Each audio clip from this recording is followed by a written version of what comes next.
Last topic क्या था previous class में? देखो, फिर जब स्लॉग कंप्लीट हो गया था, सारे क्वेश्चन हो गए थे, जितना भी स्लाइड में था सारा क्वेश्चन था। कोई क्वेश्चन तो नहीं बचा। चलो, आज का टॉपिक हमारा व्हीट स्टोन ब्रीज होगा। व्हीट स्टोन ब्रीज का एप्लीकेशन हम लोगों ने यूज किया था। क्या यूज किया था, कुछ याद है किसी को? ब्रीज बनाया था कैपेसिटर वाले केस में भी और इलेक्ट्रिसिटी वाले पार्ट में भी। कि ब्रिज जब बैलेंस होता था तो हम लोग क्या लिखते थे, जो रेक्टेंगुलर आर्म थे जिसमें पी क्यू आर एस इस तरह से रेजिस्टेंस कनेक्टेड है और बीच में डायगोनल में एक गैल्वेनोमीटर और इसको एक सोर्स ऑफ ईएमएफ से कनेक्ट कर दिया है। यहां से करंट आई का फ्लो हो रहा है। ये करंट आई डिस्ट्रीब्यूट हो रहा है। तो यहां से जो करंट आई है इसका फ्लो पी में मान लिया I1, तो remaining I minus I1 R में हो जाए। आई अब गैल्वेनोमीटर में रेजिस्टेंस G है, उसमें करंट मान ले IG, तो remaining I1 minus IG Q में फ्लो कर जाएगा।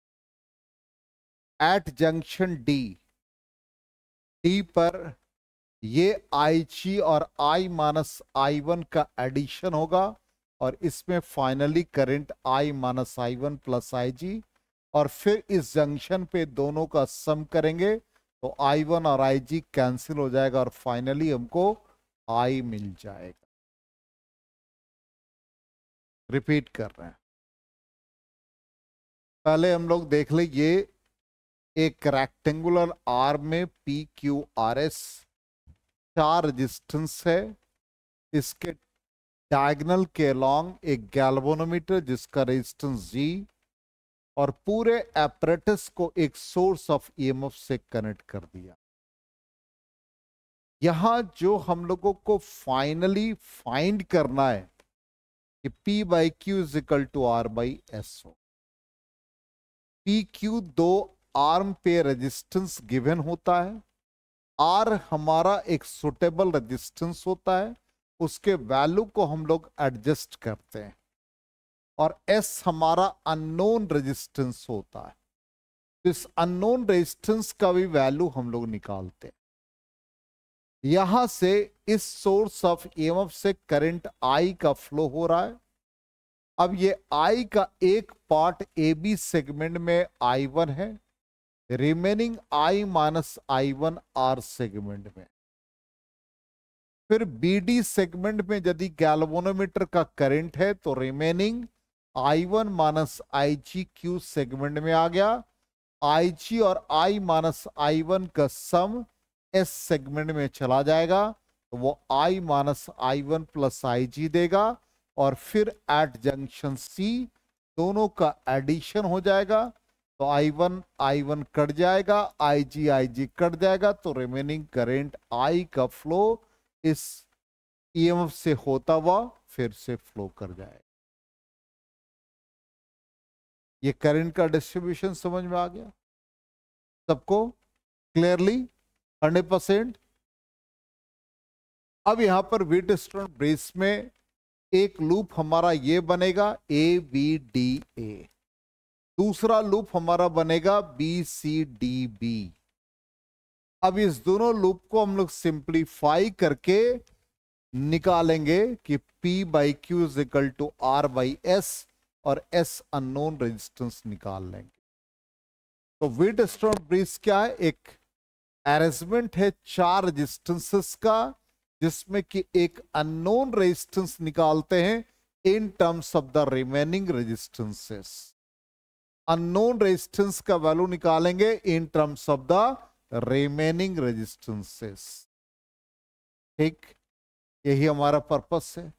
अब इसमें 4 रेजिस्टेंस अभी जस्ट आपको बताया, PQRS, और ये सारे मिलके एक क्वाड्रिलेटरल फॉर्म कर रहे हैं A B C D. Battery का ईएमएफ ई कनेक्ट कर दिया बिटवीन ए सी और एक गैल्वेनोमीटर को बी और डी के बीच में कनेक्ट किया। यहां तक आ गया समझ में? तो जब हमारा एग्जाम में क्वेश्चन रहेगा तो इतना लैंग्वेज जरूर लिखना है। यदि पूरा व्हीटस्टोन ब्रिज रहेगा तो ये जरूर आप लिख देंगे। क्लियर? आपके पास है नोट्स में? आगे बढ़े। अब दूसरा सेगमेंट रहता है क्वेश्चन में कि आप शो करो कि P by Q is equal to R by S. ठीक, तो फिर से हम लोग सर्किट में वैसे ही जैसे करंट का फ्लो किया, सेम सेगमेंट है, थोड़ा सा कलर हमने बदल दिया नेक्स्ट स्लाइड के लिए। अब इसमें हमारे पास एस हमने क्या कहा था? अननोन रेजिस्टेंस है। आर क्या है? एक सुटेबल रेजिस्टेंस है जिसके वैल्यू को हम लोग एडजस्ट करते हैं। और फिर उस कंडीशन में ब्रिज यदि बैलेंस होता है तो गैल्वेनोमीटर से करंट का फ्लो नहीं करता है, तो फाइनली बी और डी का पोटेंशियल इक्वल होता है। ये कंडीशन हम लोग बैलेंस कंडीशन कहते हैं और इसी को यूज करते हुए हम लोग P by Q is equal to R by S, then S is equal to Q by P into R, ये हम लोग मैथमेटिकली सॉल्व करेंगे।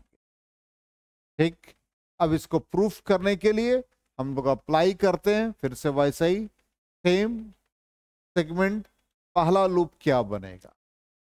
पहला लूप बनेगा ए बी डी ए। अब इस ए बी डी ए में ये हमारा लूप है ए बी डी ए। ऐसे जाएंगे ऐसे जाएंगे ऐसे, तो क्या लिखेंगे इक्वेशन? I1P, ठीक, plus IG into G minus I minus I1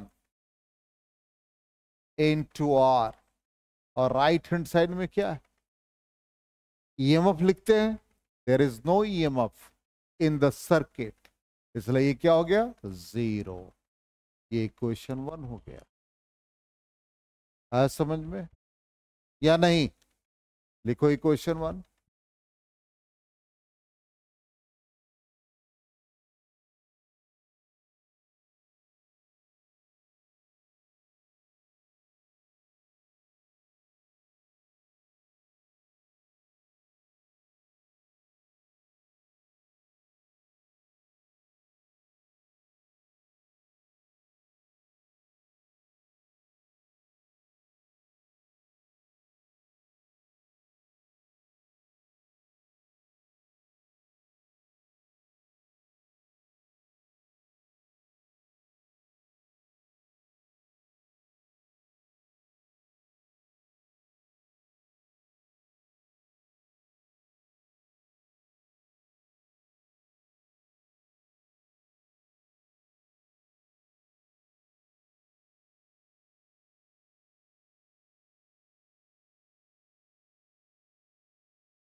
हो गया?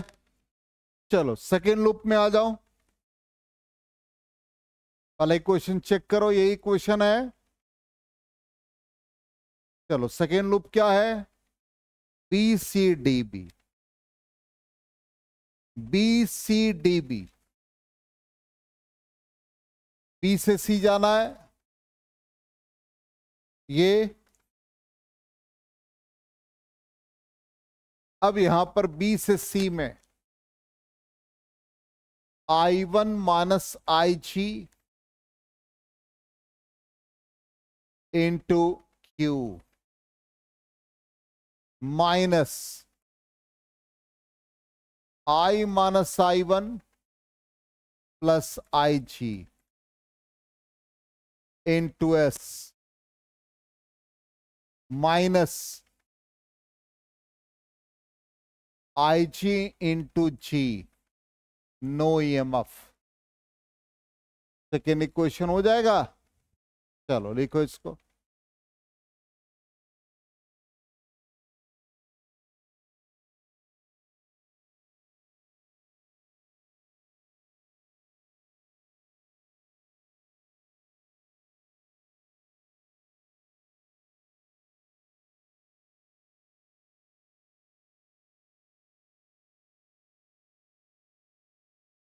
हो गया?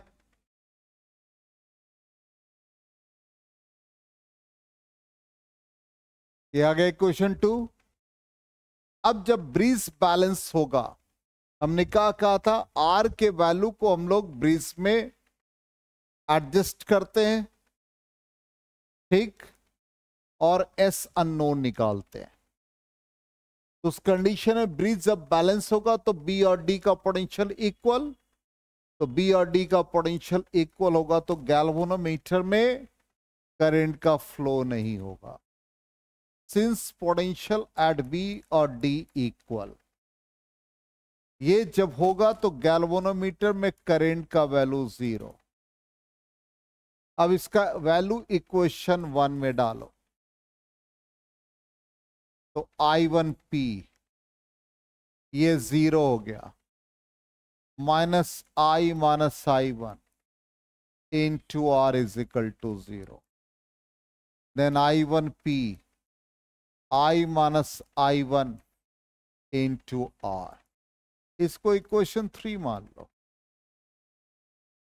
इक्वेशन 2 में वैल्यू डालो, IG का वैल्यू 0 डालो, I1Q, IG 0 डालो, I-1 into S, ये 0 डालो, तो finally I1Q I-1 into S, equation 4 होगा। थर्ड और फोर्थ को डिवाइड करो, थर्ड और फोर्थ को डिवाइड करो, क्या मिलेगा?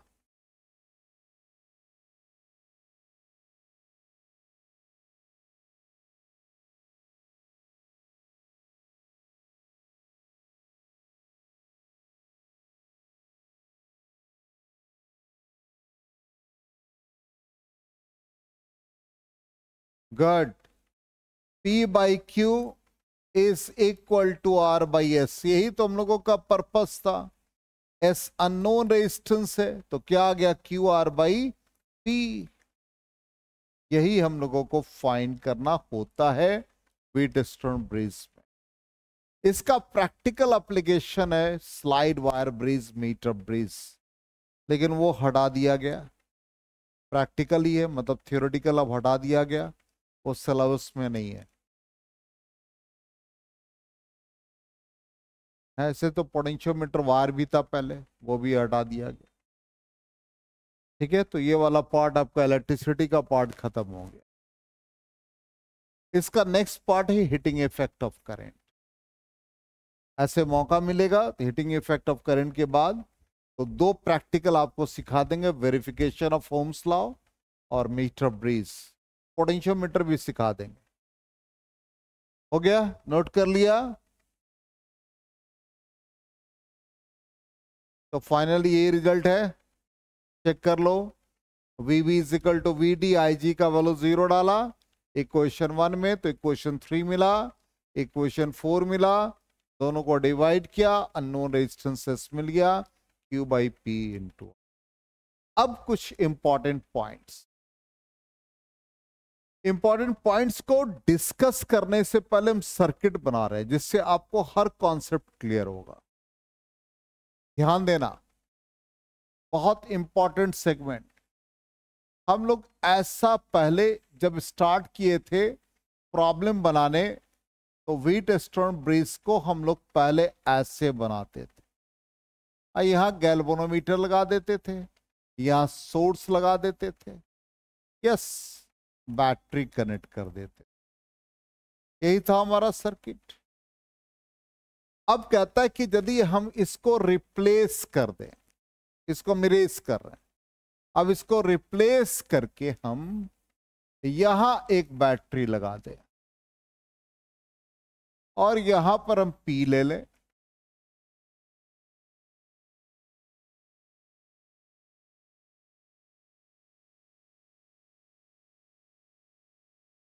और यहां एक गैल्वेनोमीटर लगा दें। तो कहता है कि इसके बैलेंस कंडीशन में कोई फर्क नहीं पड़ेगा। गैल्वेनोमीटर और बैटरी को यदि हम इंटरचेंज कर दे तो चूंकि ये नल डिफ्लेक्शन मेथड है तो इसके बैलेंसिंग कंडीशन पर कोई फर्क नहीं पड़ेगा। ठीक।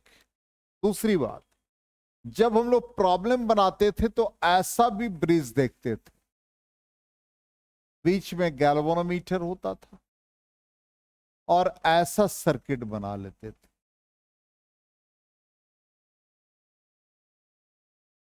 और फिर यहां से सप्लाई, इसको भी ब्रिज बनाया था, याद होगा?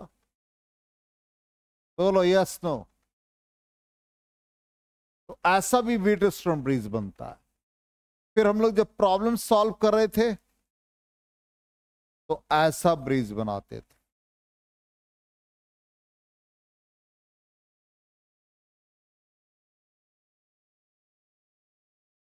याद है? ये सारे व्हीटस्टोन ब्रिज के टाइप है। अब इसी में क्या होता था, ये PQRS होता था और यहां गैल्वेनोमीटर कनेक्ट हो जाता था, यहां G कनेक्ट हो जाता था। आ गया समझ में? तो ये क्या इंडिकेट कर रहा है? इंडिकेट यही कर रहा है कि नल डिफ्लेक्शन पर बेस्ड है, इसलिए गैल्वेनोमीटर और EMF को चेंज करोगे कोई फर्क नहीं पड़ेगा। ये सेंसिटिव तभी होगा जब P/Q का रेशियो R/S के बराबर होगा, सेम प्रोपोर्शन में हो, सेम रेशियो में। अब ये जितना हमने आपको सर्किट बनाया, अब इसी पर बेस्ड हमारा देखिए इंपॉर्टेंट पॉइंट्स। पहला पॉइंट क्या कहता है, इंटरनल रेजिस्टेंस ऑफ EMF और cell and resistance of the galvanometer do not affect the null point. null point को ये affect नहीं करता। ठीक।